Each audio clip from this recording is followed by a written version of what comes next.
Napuno na po mga kaistorya ang mga Bulakenyo. Sila po ay lumabas na rin sa lansangan para magkilos protesta.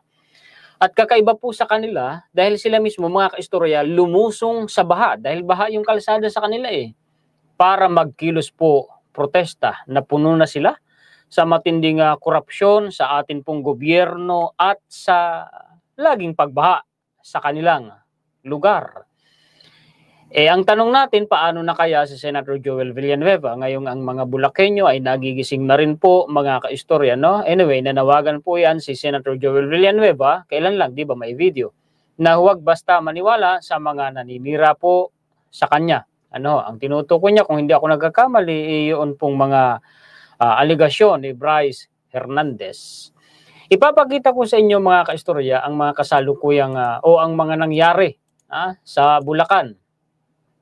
Yan po yun, palakihin ko muna para makita po ninyo. Kung makikita ninyo dyan sa video ay baha.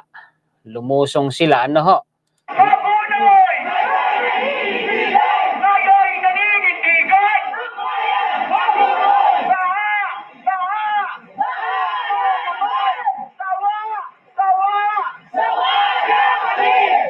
Sawaan na kami. Baha nga naman lagi Ito pa, ito'y real.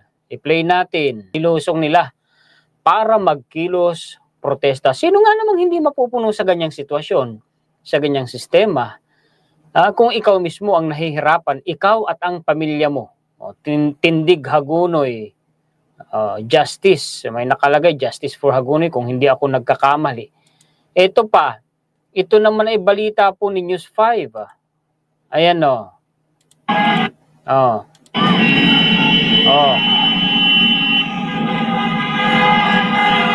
Grabe.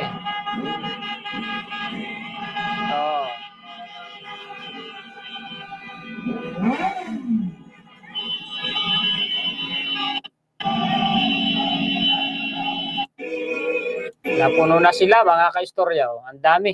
Tanggalin ko yung audio. Kasi may kumakanta na, makaka-copyright po ako dyan. Ang dami. Ito pa, si Philippine Star. Ang nakalagay naman sa banner kasi, ika-7 utos, huwag kang magnakaw. Residents of Hagunoy, Bulacan, march through flooded portions around St. Anne Parish on Saturday as they protest against anomalies in flood control projects. Photos by Michael Vargas, the Philippine Star. Ayan palakihin nga natin. Ano yun? Bakit may nakalagay dun? Nilusong talaga nila ang baha, mga kaistorya. Ngayon, alam nyo ba mga kaistorya na itong si Senator Joel Villanueva ay parang inilaglag na rin ni Senator Bato de la Rosa. Ayan kasi sa kakatanong sablay talaga itong si Senator Bato. Nung nakaraan parang ang inilaglag niya na rin ay ang dating administrasyong Duterte dahil sa kakatanong niya sa mga diskaya, ito inulit na naman niya. Ang napuntirya naman dito, ang tinamaan sa kakatanong po niya, mga kaistorya, ay si Senator Joel Villanueva. Ipakita ko sa inyo yung portion na nagtatanong siya. Ito yan, i-play ko po mga kaistorya. Bakit ang alam mo lang yung dalawang senador na binanggit, tapos yung iba, hindi mo maalala dahil napakaraming project hinawakan ninyo. Sobra-sobra, ang dami. Billion yung dyan sa District Engineering Office ninyo. Tapos out of those billions na pera. Bulacan yung District Engineering Office na tinutukoy niya ha. Dalawa lang ang maalala mo, yung dalawang senador lang. Ang alam ko po, mayroon pa pong iba kaso wala po akong sapat na ebidensya pang hawak sa ngayon. Dahil po paano mo nalaman na mayroong iba? True sa mga text message. Wala po kasi akong hawak na text message nino? Anong staff po ni Boss Henry, tsaka po si Boss Henry. Bakit hindi mo sabihin kung sino yung mga tao na yan? Yun nga po, Your Honor, wala po kasi akong hawak, hindi ko po hawak yung cellphone ko kasi naka-contempt po ako. Kaya hindi po ako makakilos para mahanap po yung mga sapat na ebidensya para patunayan po yung ibang tao. Ayoko naman po mapatang ng wala po akong hawak na ebidensya. Oo nga naman, di ba? Naka-contempt nga naman. Walang cellphone talaga ito si Senator Bato. Tapos, Senator Jinko at Senator Joel, may hawak ka na ebidensya? Actually, ito nga po. dahil na rin po sa butihing Senator Win Gatchalian, yung pinakita niya po pala kanina na unprogram ng General Appropriation Act ng 2023, doon po nakasama yung listahan na project po ni Senator Joel. Okay na sana eh. Okay na sana eh. Hindi na sana mababanggit pa. Tanong tuloy ng tanong na yan tuloy. Senator Bato, ganyan din ginawa mo dun sa mga diskaya eh. Di, ayun tuloy, nadawit pa tuloy. Si former President Duterte, 2016 daw. Tanong kasi ng tanong, sablay talaga ito sa Senator Bato. Ano? Sabi ng boss ko. Nagulat siya eh. Hindi niya akalain eh. Alam, wala kayong alam pagdating. De La Rosa, whether program or unprogram, no, yung nag-enumerate ka eh. May description ka. Yes po. Sige, point out mo ngayon kung saan sagaa yun. No, not in your list. Sagaa mismo. Para matulungan mo kami. Your Honor, hindi po siya sa GAA. Kung kanina... Walang ibang pagtasalan yung items, kundi from GAA. Walang ibang pagkukunan dyan kung sa GAA. Whether program or unprogram, naka-indicate doon.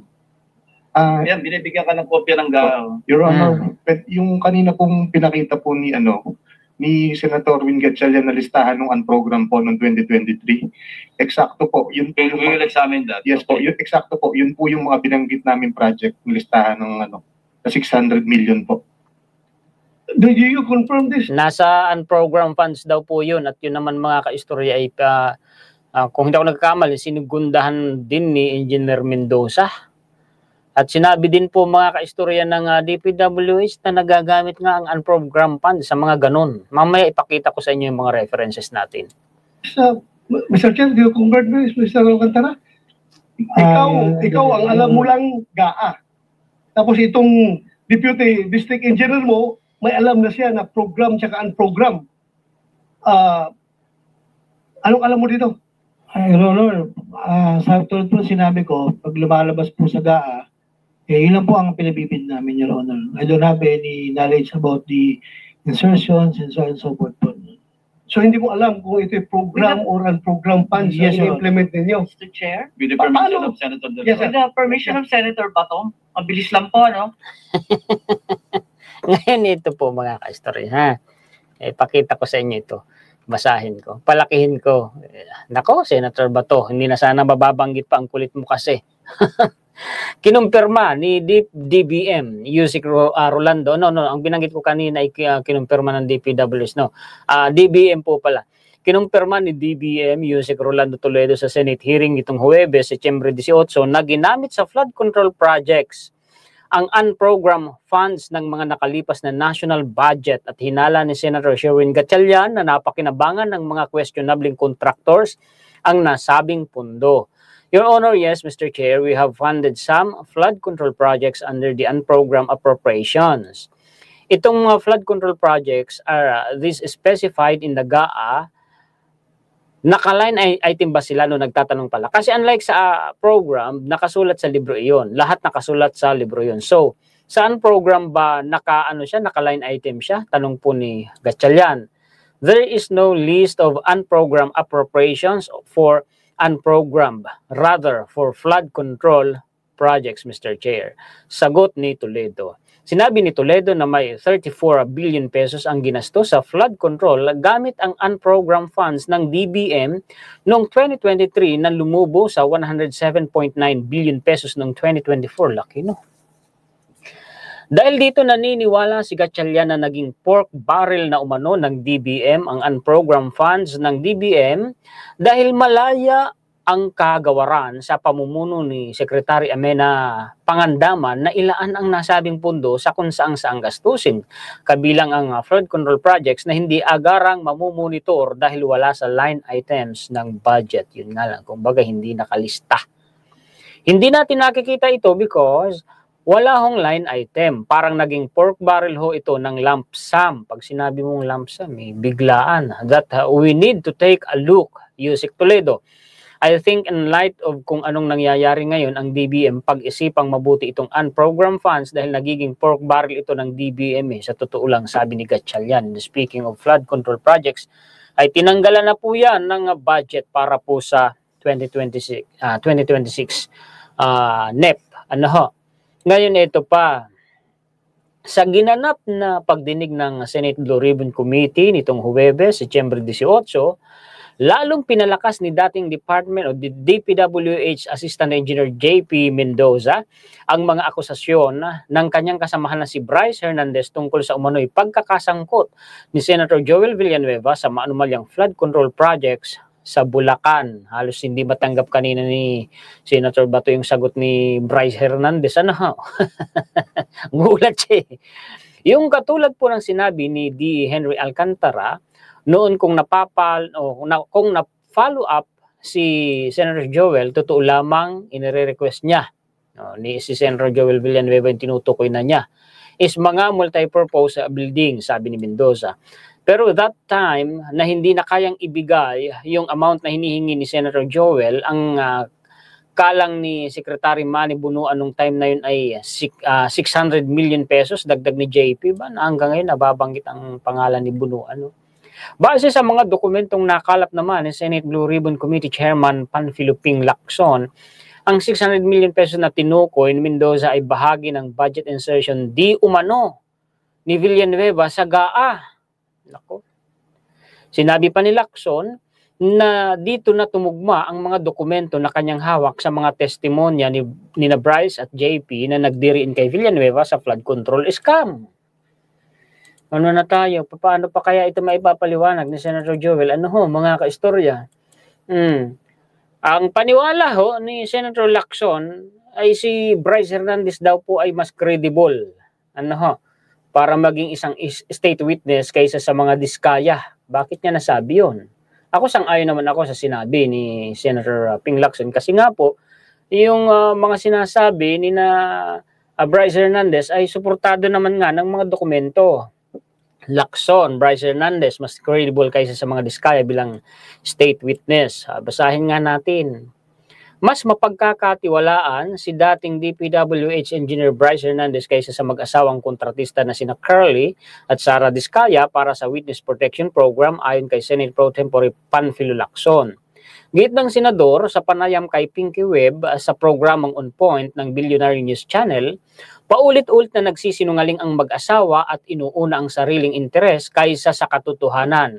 Yung sa kanya talaga, self-preservation at namimili siya. Ako, pansin ko rin yun. Binanggit din niya ang umano'y malalaking kontrata sa flood control projects na umabot sa 207 billion pesos mula 2016 hanggang 2025. Kaya naman pala nakabili ng mga luxury cars. Ano ho? Nag-spike ito starting 2017, 2018. Ibig sabihin, panahon ito ng Duterte administration. Ano ho? Bumaba ng kaunti ng 2019 because of the veto that 25 billion. And then umakyat ulit siya ng 2020 in spite of the COVID. Kita ninyo, nag-ooperate pa sila kahit COVID. Tapos nag-spike ulit siya ng 2023, 2024. Ang tataas na ng kanyang kontrata. Paliwanag ng senador.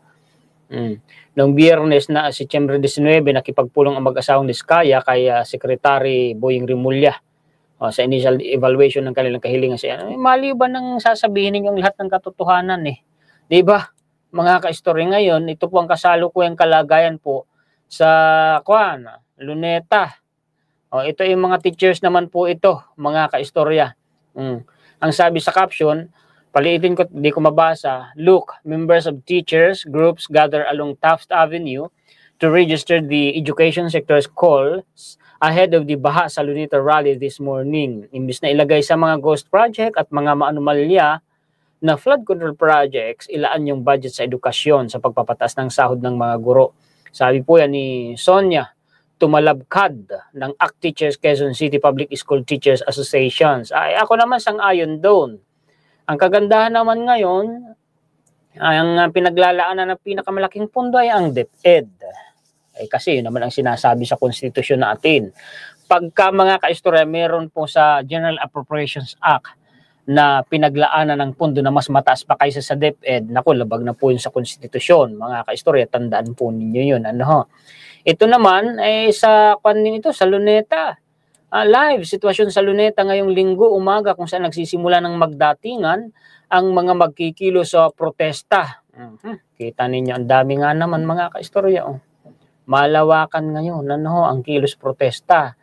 Nagpaalala naman po ang Malacanang, ang sabi po nila Malacanang nagpaalala sa publiko laban sa mga grupong mananamantala bukas ngayon yan sa rally para sa kanilang personal na interes. Malacanang nagpaalala sa publiko na maging mapagmatyag sa mga grupong maaaring magsamantala para iangat ang kanilang personal na interes at siraan ang gobyerno kaugnay ng nakatakdang anti-corruption rally. Ngayon yan mga kaistorya, naisama ko naman na ito sa content ko kaninang umaga. Tinutukoy dyan natural mga politiko kalaban ng administrasyon sasamantalihin yung sitwasyon.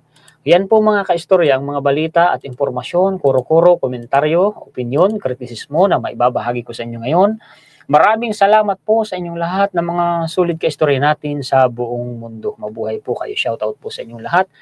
Maraming salamat din po sa mga bagong viewers natin. Kung nagustuhan ninyo ang ating pong content ay iniimbitahan ko po kayo na mag-subscribe dito po sa aking YouTube channel na Juan Historiador. At pindutin nyo na rin po ang ating notification bell dyan para whenever na tayo po ay naka-live o kaya ay nag-upload tayo ay maa-alerto po kayo, malalaman po ninyo. Hindi ninyo mamimiss ang mahalagang impormasyon na inihahatid ng inyong lingkod. Pasensya na po mga kaistorya kung kahapon, araw ng Sabado, ay wala akong content maghapon dahil masama ang ating pakiramdam kahapon. So nagpahinga ako kahapon. May pinuntahan ako umaga hanggang tanghali. Pagdating naman ng after lunch, medyo hindi maganda na yung pakiramdam natin. Kaya ang ginawa natin ay nagpahinga po tayo. Maraming salamat po sa mga solid ka-istorya natin sa buong mundo. Sa lagi po ninyong pag-abang, panonood, pakikinig, pagla-like at pag-share po sa akin pong mga contents. Maraming salamat sa walang sawa ninyong pagsuporta sa inyong lingkod. Nagpapasalamat po tayo higit kanino man sa atin pong Panginoon. Sa susunod po ulit. Muli ako po si Juan Historiador, ang tagakwento ng totoong istorya ng kasaysayan na nagmamalasakit sa kapwa ko Pilipino at nagmamahal sa bayang itong bansa nga Pilipinas.